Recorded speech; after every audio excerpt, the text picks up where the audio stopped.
Namaste, everyone, and welcome back to Anime News. Today, we're bringing you a special, deep dive explainer into the day's absolute biggest headlines. If you want the facts, straight up with no unnecessary noise, you are exactly where you need to be. We're breaking down 4 massive stories today, giving you all the crucial details you need to stay fully updated on what's happening.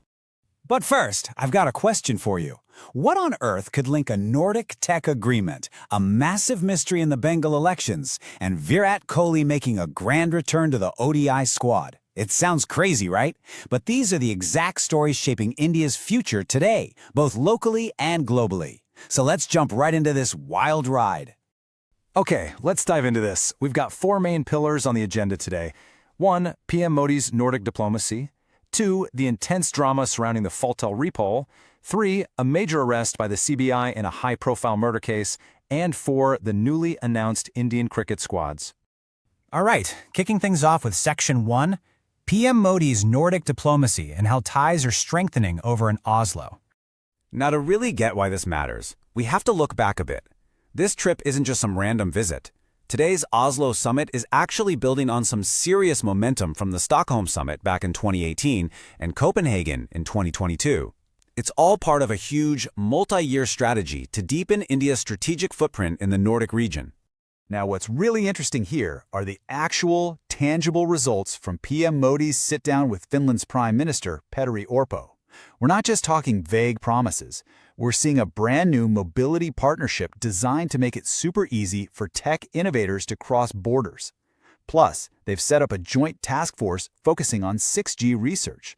Oh, and an Indo-Finland startup corridor that literally connects Helsinki's massive slush startup ecosystem directly with New Delhi's startup Mahakumbh.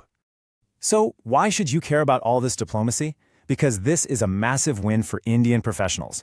We are talking about a serious boost in cross-border tech jobs. It puts India at the absolute forefront of 6G research long before 5G even fully matures globally, and it means way more global mobility for our homegrown tech talent. It's a total game changer. Shifting gears entirely now, let's bring it back home for Section 2, the intense drama going down in the Falta Repoll, specifically Jahangir Khan's sudden withdrawal. So, picture this. Just 2 days before the Falta Assembly repoll, TMC candidate Jahangir Khan abruptly pulls out of the race. And the claims flying around are wild. On one hand, Jahangir says he stepped back because Chief Minister Subhendu Adhikari promised a massive development package for Falta. On the other hand, Adhikari is claiming Jahangir basically ran away because he couldn't even find polling agents. And to top it off, the TMC released a statement alleging extreme pressure, claiming over 100 of their party workers were arrested, forcing their hand. We're just looking at the raw facts from both sides here, but the situation is incredibly tense. So the crucial point we need to ask is, why are we even having a repoll in the first place? The Election Commission didn't just cancel the original April 29th voting out of nowhere. They recorded massive electoral offenses across literally all 285 polling stations. We're talking tampered voting machines, ballot buttons covered up with black tape, and widespread, unauthorized proxy voting. It was a complete breakdown of the democratic process, and that's exactly why they had to schedule this do-over for May 21st. Sticking with West Bengal, things get even darker in Section 3. The CBI has just made a key arrest in the Chandranath Roth murder case. For context, Chandranath Roth was a very close aide to Subhendu Adhikari, and his murder on the night of May 6th in Majumgram was absolutely chilling. This wasn't a random attack. It was a calculated, military-style execution. Step 1, a silver hatchback intercepts and blocks Roth's car. Step 2, shooters on bikes pull up and open fire at point-blank range. Step 3, the whole thing is completely over in just 50 seconds. And the scariest part? This happened a mere 170 meters from his own front door.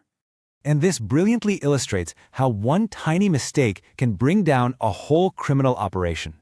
The CBI tracked down and arrested the key accused, Raj Kumar Singh, all the way in Muzaffarnagar, UP.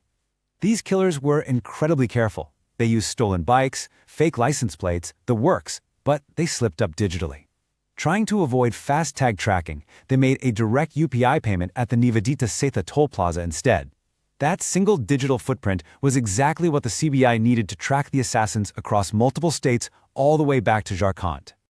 Okay, let's take a breath, completely change the vibe, and head over to the sports world. Section 4, the new India cricket squads and the roadmap for the highly anticipated Afghanistan series. Following a massive BCCI meeting in Guwahati, the squads are officially out, and there are some huge surprises. For the one-off test, Shubman Gill is taking the reins as captain, with KL Rahul stepping in as vice-captain. But the absolute biggest hype for the ODI series, Rohit Sharma and Virat Kohli are officially back. We're also seeing some amazing maiden call-ups for IPL stars like Prince Yadav, Gurnor Brar, and Harsh Dubey. Noticeably missing across both formats, though, are Jasprit Bumrah and Ravindra Jadeja. Let's move to the wicketkeeper debate and see how this builds into the team's larger strategy. For KL Rahul's backup, it was a ridiculously tight race between Ishan Kishan and Sanju Samson. Samson brings amazing middle-order stability, boasting an incredible IPL average of nearly 48, but the selectors ultimately went with Kishan. Why? It all comes down to team balance. As a left-hander, Kishan offers an explosive top-order option, with a massive IPL strike rate pushing 180. Now about Bumrah and Jadeja being left out. Let me be clear, this isn't a drop. It is 100% about workload management. With the IPL final happening just days before this series kicks off, the BCCI is absolutely not taking any chances with their star players. Every single selection choice happening right now isn't just for today. It's about preserving peak fitness, testing fresh talent, and meticulously building the perfect combination for the 2027 World Cup. So, we've covered a massive amount of ground today. From the long-term economic ripple effects of Nordic tech packs to the explosive regional politics in Bengal, high-stakes digital tracking of criminals, and the calculated roadmap being laid out for the 2027 World Cup. I want to leave you with this provocative thought. Which of today's massive shifts do you honestly think will impact India the most in the long run? Think about it, because it's all connected in the end. Thank you so much for joining me on Anime News to unpack the facts today, and I'll catch you in the next explainer.